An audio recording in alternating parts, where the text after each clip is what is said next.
नहमदुहु व नुसल्ली अला रसूलिहिल करीम अम्मा बाद फ़अऊज़ु बिल्लाहि मिनश शैतानिर रजीम बिस्मिल्लाहिर रहमानिर रहीम ला इकराह फ़िद्दीन क़द तबय्यनर रुश्दु मिनल ग़य्य फ़मन यकफ़ुर बित्ताग़ूति व यु'मिन बिल्लाह व क़ाला अल्लाहु तबारक व तआला फ़मन शाअ फ़लयु'मिन व मन शाअ फ़लयकफ़ुर सदक़ल्लाहुल अज़ीम। अल्लाह रब्बुल इज़्ज़त ने कुरान मजीद की इन दो आयतों के अंदर जिस चीज़ को बयान किया है वो मौजूदा वक्त में हमारे लिए और आपके लिए समझना इंतहाई ज़रूरी है। चूँकि हर ज़माने के अंदर इस्लाम पर रकीक हमले किए गए हैं, तो अल्हम्दुलिल्लाह जब जब इस्लाम पर, मुसलमानों पर कीचड़ उछाला गया या उन पर किसी भी तरीक़े से हमला किया गया, तो अहले ईमान ने उस चीज़ का मुकम्मल तरीक़े से दिफ़ा किया है, चाहे जिस शक्ल में आया हो बातिल। हर एतबार से अहले ईमान ने, मुसलमानों ने उस चीज़ का मुकाबला किया है और बर वक्त मुकाबला किया है और हक़ बात लोगों के सामने वाज़ह कर दी है। कुरान मजीद की पहली आयत ला इकराह फ़िद्दीन, इसका हर लफ्ज़ इस चीज़ की तरफ इशारा करता है कि भाई दीनी मामलात के अंदर किसी भी तरीक़े से ज़ोर ज़बरदस्ती जायज़ नहीं है। अगर कोई शख्स ज़ोर ज़बरदस्ती वाला मामला करता है तो वो ये समझ ले कि कुरान के इस हुक्म की ख़िलाफ़ वर्जी करता है। दूसरी बात कि अल्लाह रब्बुल इज़्ज़त ने इंसान को दो रास्ते दिए हैं, फ़मन शाअ फ़लयु'मिन व मन शाअ फ़लयकफ़ुर। पहली आयत में अल्लाह रब्बुल इज़्ज़त ने वाज़े किया कि हिदायत वाज़े हो चुकी है। क़द तबय्यनर रुश्द, हिदायत की चीज़ वाज़े हो चुकी है। अब जब इंसान के ऊपर हिदायत वाज़े हो गई है तो ये इंसान की ज़िम्मेदारी है कि वो दोनों रास्तों में से किस रास्ते को इख्तियार करना चाहता है। फ़मन शाअ फ़लयु'मिन व मन शाअ फ़लयकफ़ुर, क्या वो ईमान वाला रास्ता इख्तियार करना चाहता है या फिर वो कुफ्र वाला रास्ता इख्तियार करना चाहता है।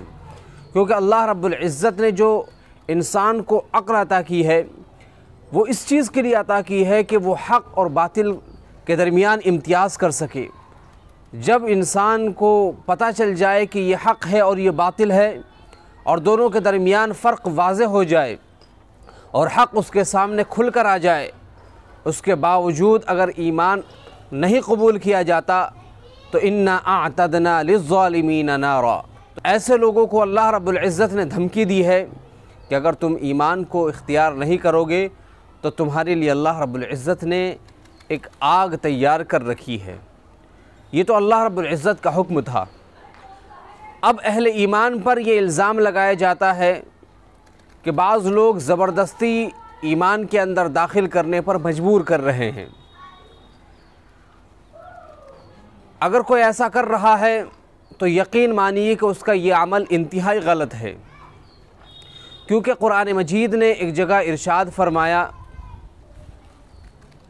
कि लोगों को नरम गुफ्तगू के ज़रिए से और अच्छी गुफ्तगू के ज़रिए से दीन की दावत दो।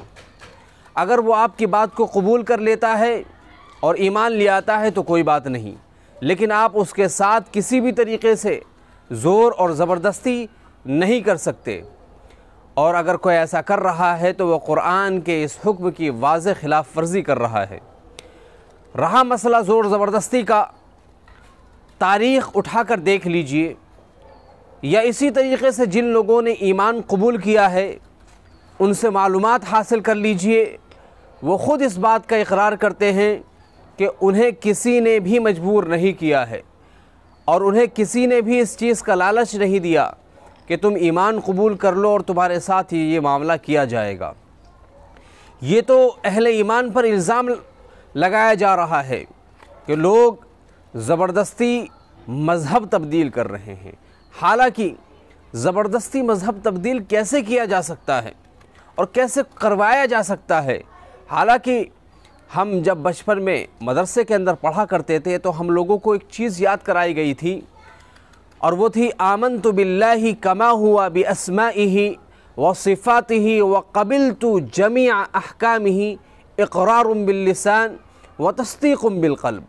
तो इसके अंदर जो आखिर के दो जुमले हैं, तस्दीक़ुम बिल क़ल्ब और इक़रारुम बिल लिसान, यानी इंसान पहले ज़बान से इक़रार करे और इक़रार करने के बाद उसे सच्चे दिल से माने।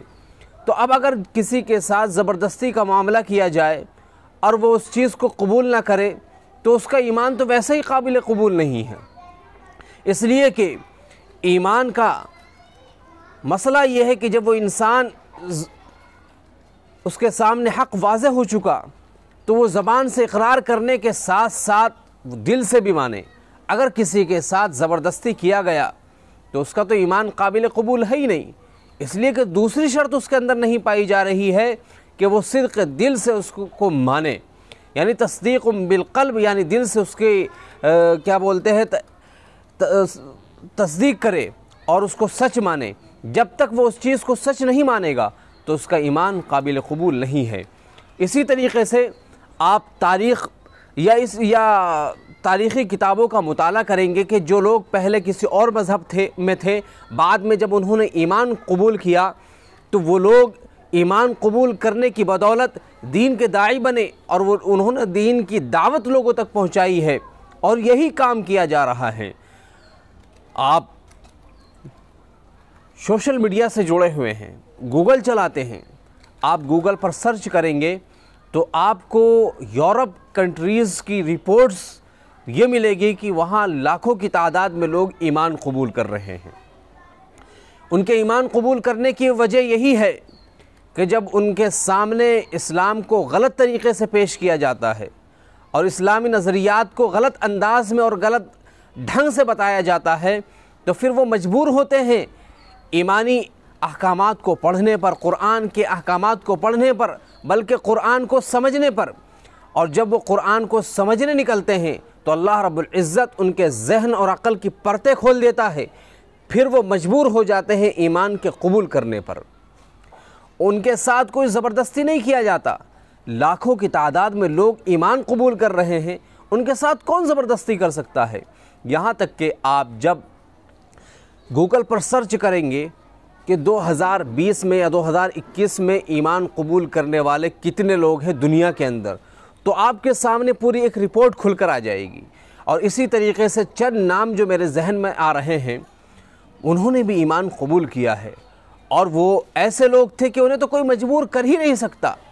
जैसे आप खेल की दुनिया के अंदर ले लीजिए और आपने माइक टायसन का नाम सुना होगा, जो बहुत बड़ा बॉक्सर गुज़रा है, और वो ऐसा बॉक्सर था कि बॉक्सिंग की दुनिया में लोग उससे थर्राते थे, उससे डरते थे। उसकी ज़िंदगी भी बड़े तनाज़ुआत से घिरी रही, लेकिन बिलाखिर वो जब उसने इस्लाम के ताल्लुक़ से पढ़ना चाहा और इस्लाम के ताल्लुक़ से हक़ उसके सामने वाज़े हुआ तो उसने इस्लाम को कबूल कर लिया। इसी तरीक़े से मोहम्मद अली जो एक और अमरीकी बॉक्सर हैं, उनकी ज़िंदगी भी पहले किसी और मज़हब से ताल्लुक़ रखती थी, लेकिन जब उन्होंने इस्लाम के बारे में पढ़ा तो वो ख़ुद भी इस्लाम में दाखिल हो गए। और इसी तरीके से सैकड़ों नाम हैं जिन्होंने ईमान को कबूल किया है और उनके साथ कोई ज़ोर और ज़बरदस्ती का मामला नहीं किया गया है। ख़ुद हमारे हिंदुस्तान के अंदर बहुत सारे ऐसे अफराद हैं जो आए दिन इस्लाम के बारे में पढ़ने के बाद वो ईमान को कबूल करने पर ईमान कबूल कर रहे हैं। यहाँ तक कि बाज़ जो हमारे हिंदुस्तान के अंदर फ़िल्मी दुनिया में बाज़ लोग कदम रखते हैं तो उनमें से भी बहुत से लोग ऐसे हैं जिन्होंने ईमान कबूल किया है, और बाज़ ऐसे हैं जिन्होंने ईमान किसी मकसद के लिए कबूल किया था, हालांकि उनका ईमान वो काबिल कबूल नहीं है।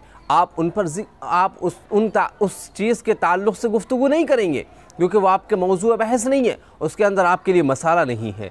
तो मेरे भाइयों, आप अगर इस्लाम के ख़िलाफ़ प्रोपेगेंडा करते हैं, इस्लामी नज़रियात को गलत ढंग से पेश करने की कोशिश करते हैं, तो आप अपने गिरेबान में झांक कर देखें कि आप कह क्या रहे हैं, आपकी ज़बान के अंदर सच्चाई कितनी है, आपकी बात के अंदर सच्चाई कितनी है। इसलिए कि इस्लामी अहकामात पर या इस्लामी निज़ाम पर या कुरानी अहकामात पर उंगली उठाने से पहले आप ये देखें कि आप कह क्या रहे हैं और इल्ज़ाम क्या लगा रहे हैं। अल्हम्दुलिल्लाह, आपने जब भी इल्ज़ाम लगाया है, जिस चीज़ पर भी, जिस तरीक़े से भी इल्ज़ाम लगाया है, अहले ईमान ने उसका दिफ़ा किया है और आज भी हम दिफ़ा करते हैं। और इस बात को वाज़े तौर पर कह देना चाहते हैं कि किसी भी इंसान को ज़बरदस्ती ईमान में दाखिल नहीं किया जा सकता, किसी को भी ज़बरदस्ती ईमान लाने पर मजबूर नहीं किया जा सकता। और जिन अफराद के ताल्लुक़ से इल्ज़ाम लगाया गया और जिनको जो लोग ईमान में दाखिल हुए, जब उनसे ख़ुद जांच और पड़ताल की गई और मालूमात हासिल की गई तो उन्होंने ख़ुद इकरार किया है कि भाई हमें किसी ने भी मजबूर नहीं किया। कौन कैसे मजबूर कर सकता है? पैसे का लालच, अगर उसको लालच है तो वो पैसे ले लेगा और उसके दिल के अंदर जो हकीकी ईमान है वो बाकी रहेगा। वो कैसे ईमान को कबूल कर सकता है? जबकि ईमान का ताल्लुक़ दिल से है। जब तक वो ईमान को दिल से नहीं मानेगा उसका वो ईमान काबिल कबूल ही नहीं है। तो इसलिए इस्लामी इस चीज़ के ताल्लुक़ से प्रोपेगेंडा और गलाज़त फैलाने से पहले या मुसलमानों को बदनाम करने से पहले आप अपने गिरेबान में झांकें कि आप कह क्या रहे हैं और आपकी ज़बान के अंदर सच्चाई कितनी है। इसलिए कि आप जिस जगह पर बैठे हैं और उस जगह पर बैठने के बाद आप अगर इस तरह की बातें करेंगे तो जाहिर सी बात है मुसलमानों के ताल्लुक़ से, इस्लाम के ताल्लुक़ से लोगों के जहनों में नफ़रत ही पैदा होगी। इसलिए मैं आपसे गुजारिश करता हूं और आपकी तमाम टीम से गुजारिश करता हूं कि आप इस तरह की हरकतों से बाज़ आएँ और देश का माहौल पुरसुकून रहने दें। यहाँ के माहौल के अंदर जहर ना घोलें। यहाँ के लोग तो बड़े प्यारे लोग हैं, बड़े सुकून से रहते हैं, कारोबार इकट्ठा करते हैं, मामलात इकट्ठा करते हैं। यहाँ तक कि मैं बाज़ ऐसे इलाक़ों में जाता हूँ तो ऐसा महसूस ही नहीं होता कि वो किसी और मज़हब से ताल्लुक़ रखता है, मैं किसी और मज़हब से ताल्लुक़ रखता हूँ। उन लोगों से मुलाकात करने के बाद ऐसा लगता है कि हमारे दरमियान सबसे बड़ा रिश्ता इंसानियत का है और इस रिश्ते को बरकरार रखना ये हमारी भी ज़िम्मेदारी है और आपकी भी ज़िम्मेदारी है। तो इस वीडियो के ज़रिए से मैं आप लोगों से यही कहना चाहूँगा कि भाई किसी को भी दीन के अंदर ज़बरदस्ती दाखिल नहीं किया जा सकता। आप अगर आप इस पर प्रोपेगेंडा करते हैं तो करते रहिए। याद रखिए, आपके प्रोपेगेंडा करने से, आपकी गंदगी फैलाने से या गलत बात लोगों में आम करने से हमारी ज़ात पर कोई फ़र्क नहीं पड़ने वाला। बल्कि मैं एक बात वाज़े तौर पर कहूँ कि जब आप लोगों ने इस्लामी अहकामात पर उंगली उठाने की कोशिश की है, मुसलमानों पर उंगली उठाने की कोशिश की है, तब लोगों ने इस्लाम को पढ़ना चाहा है और पढ़ने के बाद वो ईमान के अंदर दाखिल हुए हैं। आपका तीर आप ही को जाके लगता है, आपका हमला पलटकर आप ही पर हुआ करता है।